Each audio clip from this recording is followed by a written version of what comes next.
Fala galerinha do YouTube, tudo bem com vocês? Eu vou estar falando para vocês sobre a quarta geração de microcomputadores, tá certo? Vou estar falando sobre um pouco da história dessa geração.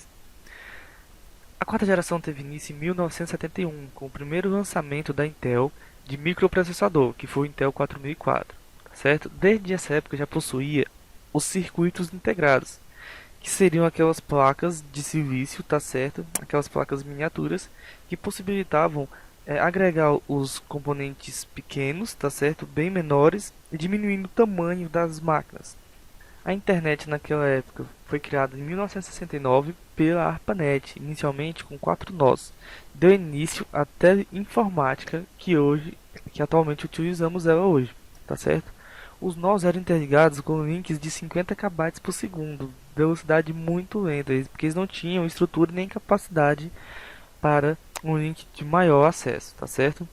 E em 71 ocorre a transmissão do primeiro e-mail, que foi entre duas faculdades, tá certo? Eles enviaram no e-mail uma palavra escrita login. Ao chegar o e-mail no destinatário, a palavra chegou só LO, porque eles perderam alguns dados ali no trajeto. Em 72 e 73, o laboratório da Xerox, o PARC, fez um protocolo, né, chamado de PARC, para tentar aumentar a qualidade da internet. Só que não conseguiram também, o protocolo também não deu muito certo. E em 74 surge o TCP/IP, que se tornou o protocolo definitivo para o uso na ARPANET e mais tarde da internet que nós utilizamos hoje. E os microcomputadores em si. Foi lançado o Altair 8800, que foi o primeiro microcomputador, o 80, que usava o microprocessador da Intel 8080, tá certo? Ele utilizava um sistema 370 da IBM, tá certo? Ele era um computador que de início só tinha luzes piscando e que só os técnicos entendiam o que se estava passando naquela máquina. Em 73 foi criado o Xerox Alto pela indústria Xerox, que também não foi muito desenvolvido, não foi muito utilizado. Eles rejeitaram por partes assim esse microcomputador e foi o primeiro microcomputador com gráficos, tá certo? E em 76, Steve Wozniak, ex-funcionário da HP, e o Steve Jobs produziram então o primeiro microcomputador de sucesso, o Apple I. Tá certo? Esses são os modelos dos computadores. Esse daqui era o IBM 8800. Ele de início só tinha essas luzes aqui piscando, tá certo? Logo depois eles introduziram esse monitor para saber o que estava se passando na máquina, tá certo? Para mostrar aqui para eles o que estava acontecendo.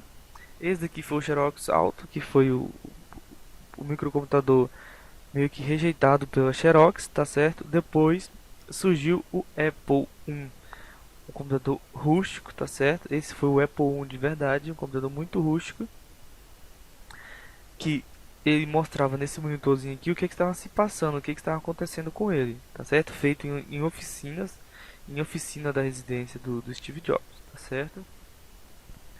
E os sistemas operacionais naquela época não tinha muitos. O primeiro que foi utilizado pelo Altair foi esse MS-DOS, produzido pelo Bill Gates, tá certo? Ele produziu essa linguagem, tá certo? E o IBM utilizava esse sistema operacional, que era monousuário e monotarefa.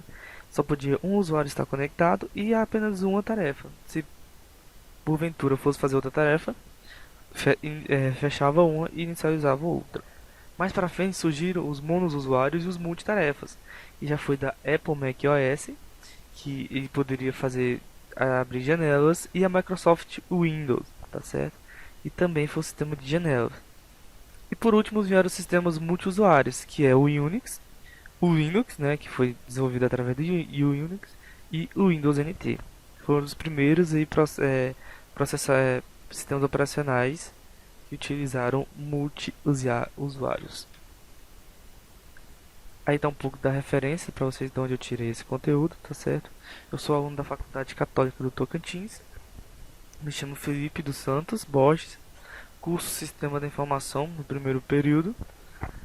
A matéria que eu estou fazendo esse trabalho é de Arquitetura de Computadores, dirigido pelo professor Marco Antônio Firmino, tá certo? Desde já agradeço por vocês terem visualizado o vídeo, muito obrigado.